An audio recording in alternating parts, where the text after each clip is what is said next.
There are so many questions you're faced with every day, and we're all searching for answers in our lives, personal answers that can help build us in our faith. It's hard to imagine that the answers might be right in front of us. Get ready for God's Word to speak to you through the Bible, and find answers with Bayless Conley. Welcome to the broadcast today. We have got the most interesting message for you. It's called God's 10 Commandments for Marriage. We're actually looking at the 10 Commandments as if they were marriage vows between God and His people. And really, if you look at it, it's not too far off the mark, because He uses very romantic language leading into that. And we find basic principles from them that will help us in our marriages and in all relationships. So single, divorced, widowed, married, remarried, never want to get married, this is going to be a blessing to you. Stay tuned. Thank you for watching Answers with Bayless Conley. Do you have a Bible? Please open to Exodus chapter 19. Father, give me utterance in the Holy Spirit and give us all ears to hear. If you agree, say amen. Amen. We've been dealing with the subject of relationships all month long, and I want to continue that. I'm going to talk a little bit about marriage. However, everybody say however. However, if you're not married, this will be applicable to you. If you are happily married, this will be really good for you. If you're unhappily married, this will be good for you. If you're divorced, this will be good for you. If you're widowed, this will be good. If you're single and never want to get married, this will be good for you. If you're single and you desperately want to get married, this will be good for you. There'll be some principles here that will help you. You see, good relationships, good marriages, they don't just happen. They have to be worked at. A good marriage has to be built on more than passion. It also has to be built on principle. And in the Scriptures, we find the absolute best guidelines, the best principles for healthy relationships, healthy marriages in any generation. God's words, God's principles are never outdated. And today, we're going to go back 3,500 years and take a look at some wedding vows that are extremely relevant today. I don't know if you realized it or not, but God looked at Israel as His bride. In Jeremiah, God says, you've been an unfaithful wife, even to the degree that He put them away and gave them a bill of divorce. Yes, God is a divorcee.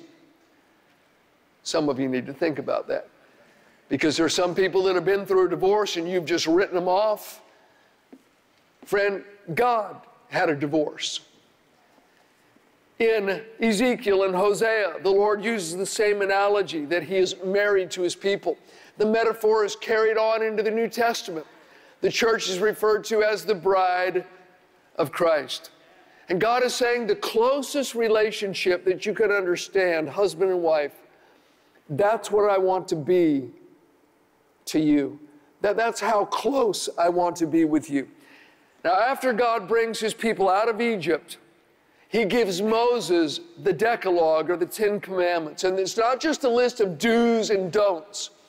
It's not some stairway to heaven that if you do these things, you can eventually make it to heaven. As much as anything, they were wedding vows for God's people. God was saying, if you want a long-term relationship with me that is healthy and growing, here's what needs to happen. This is what you need to imbibe. In fact, look at the previous context with me. In chapter 19 of Exodus, verse 4, God said, you have seen what I did to the Egyptians and how I bore you on eagle's wings and brought you to myself. Now, therefore, if you will indeed obey my voice and keep my covenant, then you shall be a special treasure to me above all people, for all the earth is mine. God is saying, I had the whole earth to choose from, and I chose you. You're my special treasure. I brought you to myself. It's actually quite intimate language. It's very romantic language. And then directly following God saying these things to His people, that I've chosen you above everyone, that you're to be mine. Then God gives them these wedding vows. The 10 commandments in Exodus chapter 20 and verse 3, have no other gods before me. Verse 4 and 5, no graven images. Verse 7, don't take the Lord's name in vain. Verse 8, keep the Sabbath. Verse 12, honor your parents. Verse 13, don't murder. Verse 14, don't commit adultery. Verse 15, don't steal. Verse 16, don't bear false witness. And verse 17, don't covet.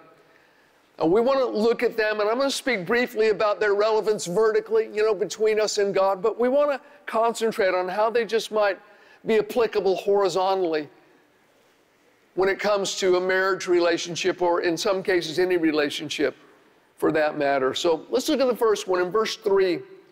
You shall have no other gods before me. God is saying, I want an exclusive relationship. I want to be your one and only. I won't be satisfied being flavor of the month. St. Augustine said, if Christ is not valued above all, he's not valued at all. How appropriate in marriage as well, that there is a devotion to that one person. Henry Ford, on his 50th wedding anniversary, said, the reason I've had a successful marriage is the same reason I've been successful in business. I stick to the same model. In traditional wedding vows, the couple pledges their devotion until death do us part. That you go into it thinking, okay, there's not going to be any competition. I'm not going to be shopping. My wife doesn't have to worry about me shopping around. She's it. I'm sticking to one model. And by the grace of God, she's sticking to one model. The model seems to be changing a little bit. I look in the mirror and yeah. You know what I'm talking about. But it's not, this one and this one, and there's just not that option. It's not open. If you're going to have a solid relationship, you have to have that mindset. When Adam slept in the garden and God took a rib, he fashioned the woman out of the rib and brought her to the man. God didn't reach back in and say, okay, there's Eve, and there's Samantha, and there's Lois, and, here's he just took one rib.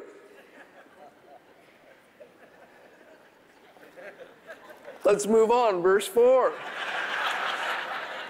You shall not make for yourself a carved image, any likeness of anything that is in heaven above, or that's in the earth beneath, or that's in the water under the earth. You shall not bow down to them, nor serve them.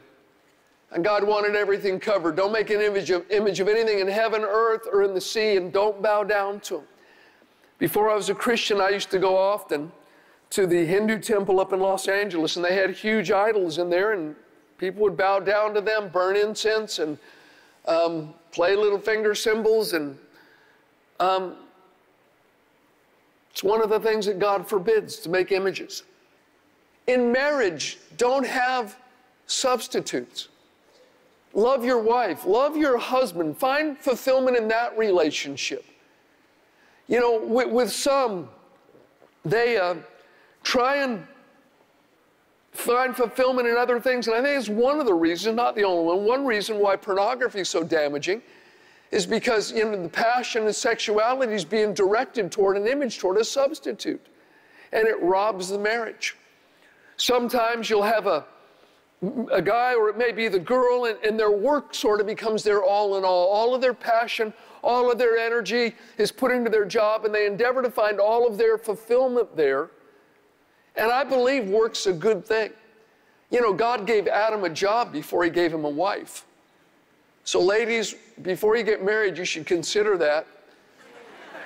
Make sure he's got a job first. And sometimes you'll get, one of the parents, generally it would be the wife. She pours all of her love, all of her passion, all of her energy into the kids.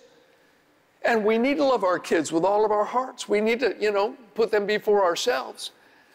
But many times a crisis arises when he or she retires, or when the kids grow up and leave home. And the lady will say, well, man, I've got this huge emotional void in my life. The kids are gone, and It's like my husband's a stranger. I don't even know who this guy is. And she realizes because I poured everything into the kids, including what I should have been pouring into my marriage. Or the guy retires or loses his job, or she retires or loses her job. And if she's put everything into that and not put into the marriage, that's become a substitute, a surrogate, if you would. And there's a huge crisis. And sometimes you find people that are, breaking the relationship after being married 35 years because of that very thing.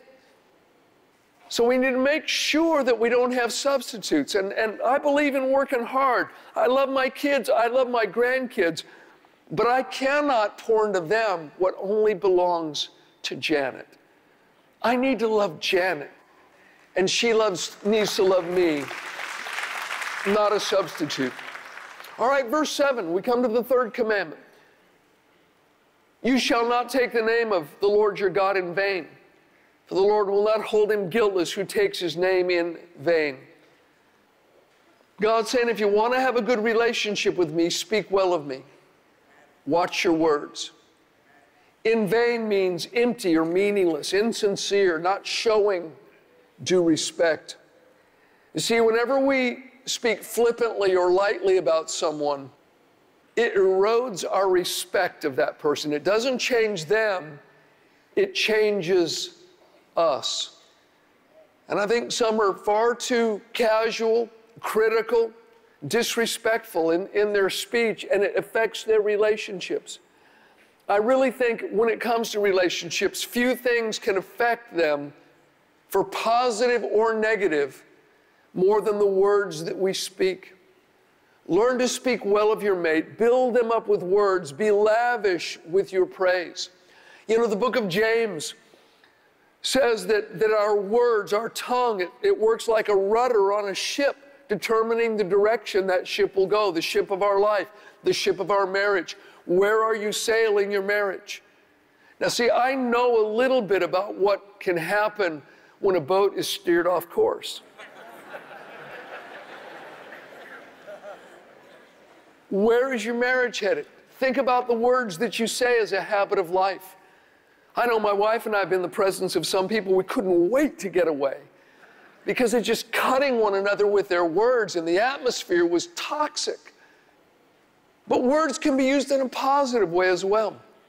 We were at a ministers' conference when we were newly married, and we'd seen a lot of families where the preacher's kids didn't do well. And so we determined early on, when we found successful families, we wanted to ask them what they did. And we were at this ministers' conference, and the guy was a good speaker, but he wasn't that good. He went on for 2 hours, like about an hour longer than he probably should have. And I noticed there was a couple and their 2 young boys, like maybe 12 and 10 years old, there, and I'm thinking, okay, these kids are going to start, shooting spit wads or whacking each other, hitting each other in the head any minute. And the boys, they took notes the whole time. And I was watching them probably more than I was listening to the preacher. It was one of the 7 wonders of the world to me. And so we made a beeline for them afterwards. And I just commented, I said, look, what did you do? Did you cast a spell over your kids or what? These 2 boys sat there for 2 hours. And they said, well, no, actually we didn't. They're a bit unusual. They love the word. And we got into this conversation with them, and they said, they rarely fight. I was so surprised. My sister and I fought like cats and dogs. And I said, what do you mean they rarely fight? How could that possibly be? He said, well, when they were young, if they'd fight, we'd sit them down and make them look at one another in the face and say, you're my brother. I love you. And I wouldn't do anything to hurt you. I'm sorry. Will you forgive me? He says, and we got them in the habit of saying that. And he said, Bayless, it worked wonders. And then he went on, and I've never forgotten this. They had a ministry out in the Inland Empire, or actually out in the high desert. And they mostly counseled couples, was the thing they did. And they said, sometimes we get a couple in, and they're like ready to tear one another's heads off. And we have to get in there and separate them. They're fighting so bad, interrupting one another, accusatory. He said, and the ones that will do it, we always see a change. We make them face one another. It says sometimes it's so hard to get them to look one another in the eye and say, look, you're my wife, and I love you. And I married you because I saw special things in you. And, you know, just to speak forgiveness and to speak good things. And he said, Bayless, it's the most amazing thing. We tell them, if you'll do this, you promise to do it every day, just spend a couple of minutes speaking good, wholesome words to one another. He said, the next time they come back in, it's like two heads on one body. It's like, they're just like, and we can't separate them. He says it's like night and day, just the result of them speaking God-filled words. Now, you know, the Bible talks about that. In the book of Proverbs, it says, death and life are in the power of the tongue. And those that indulge in it, whether they speak words of death or life, they're going to eat the fruit of it. I mean, consider this. The most radical thing that could happen to a human being is to become born again, to get saved. You change your destination from hell to heaven, and it happens by putting your heart and lips together. If you believe in your heart God raised Jesus Christ from the dead, you confess Him with your mouth as Lord, you will be saved. You're immediately transformed inwardly, and your eternal destiny is changed. Now, if that can happen from putting heart and lips together, how much easier should it be for us to understand that a marriage that's going the wrong direction could change course and start going the right direction by speaking the right kind of words? And here God is saying, if you want a good, healthy, growing relationship with me, you don't show respect. Don't use empty, flippant speech. Don't take my name in vain. And the same thing, I think, applies so much to couples. Look with me at verse 8. We're going to go ahead and move on. We come to the fourth wedding vow or commandment.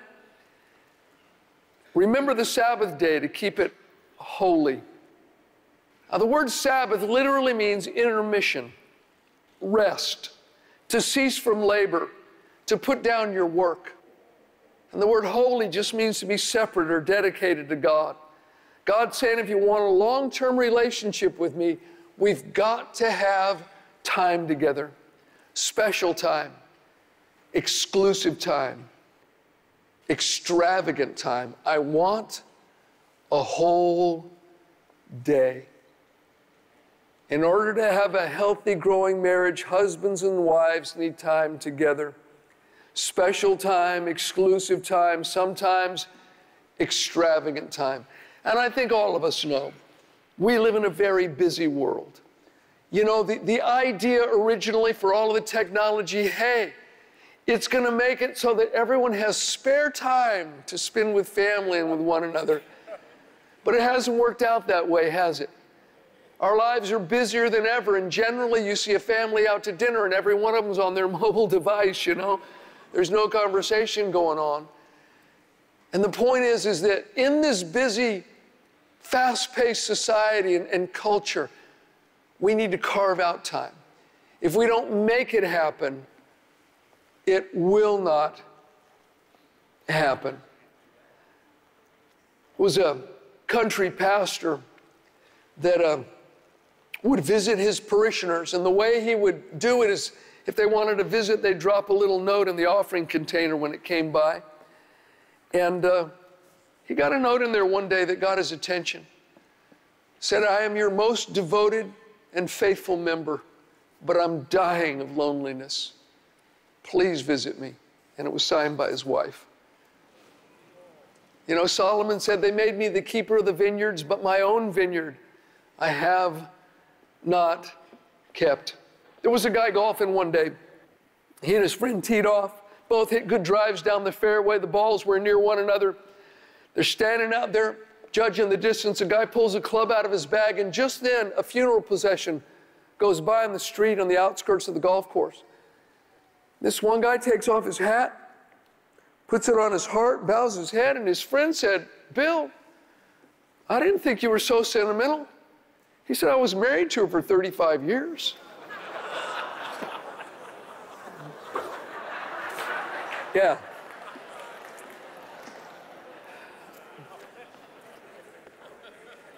Everybody say time. Make the time.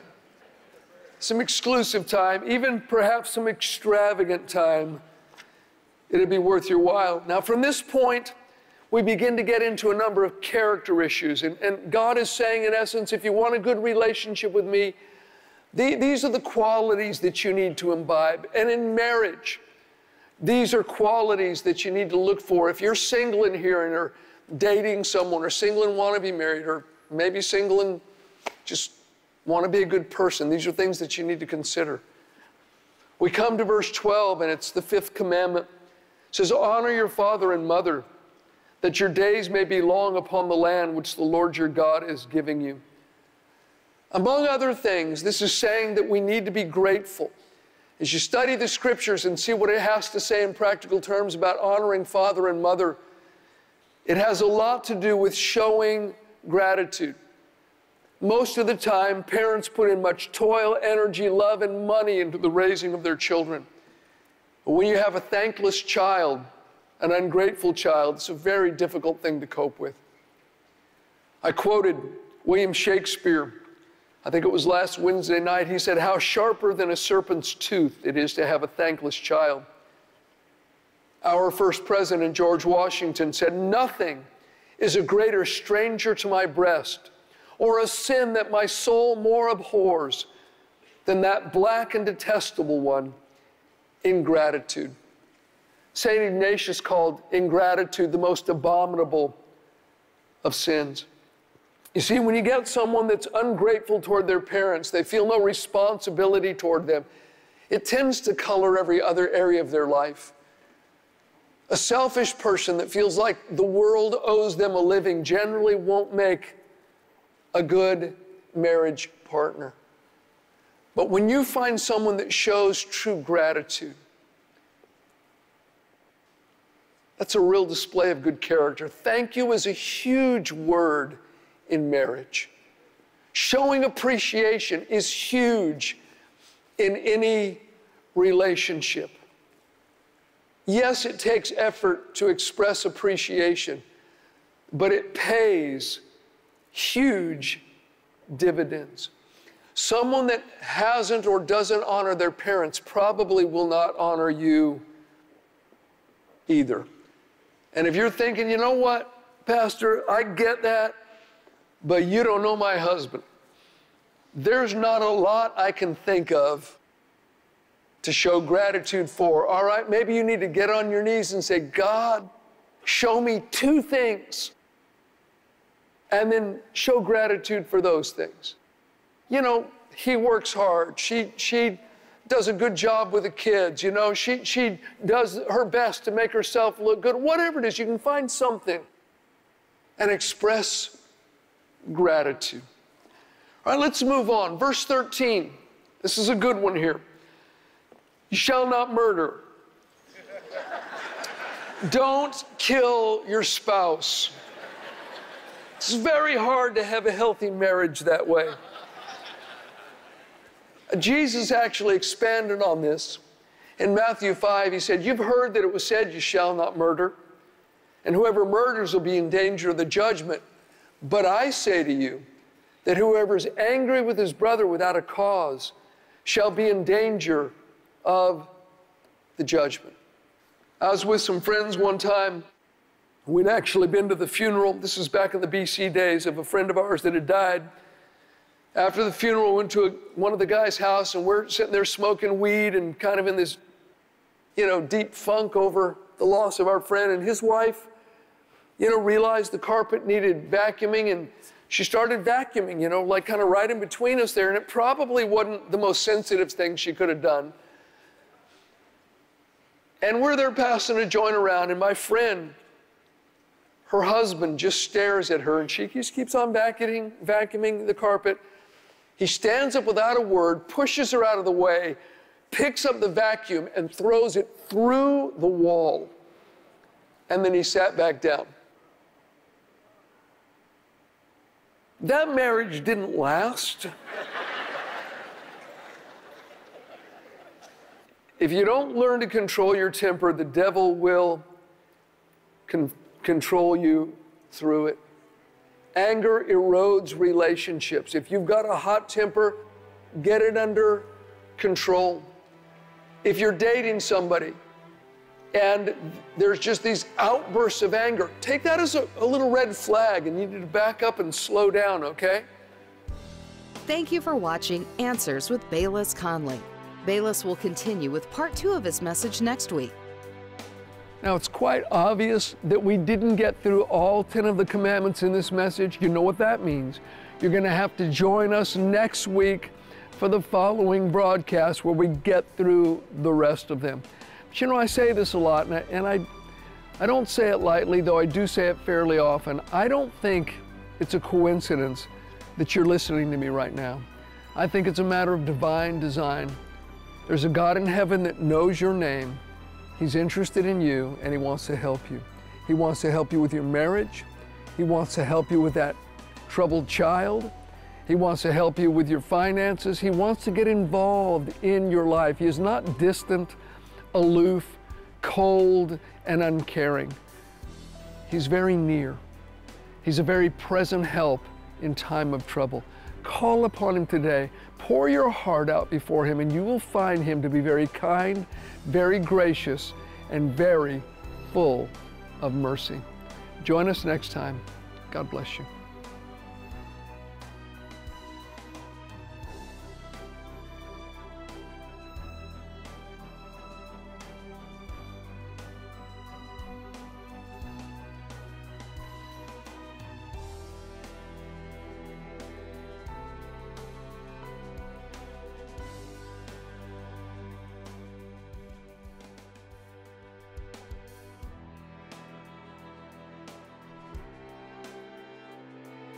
Hi, I am so excited. I'm going to be coming again to a number of cities throughout Germany and Switzerland, 2 of my favorite nations. I'm going to be preaching the Word of God, and I really want to encourage you to find out where the meetings are. Come out if you can. I would love to meet you personally, and we just trust the blessing of God is going to be on our time together in Germany and Switzerland.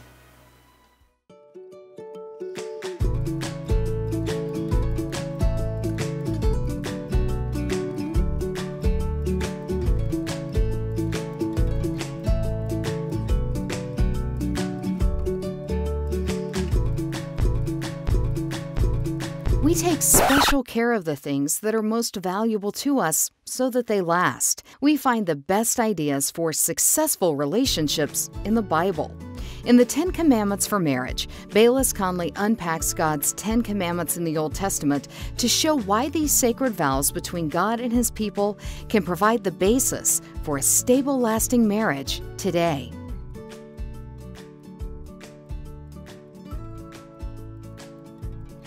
Try it out. It's worth it.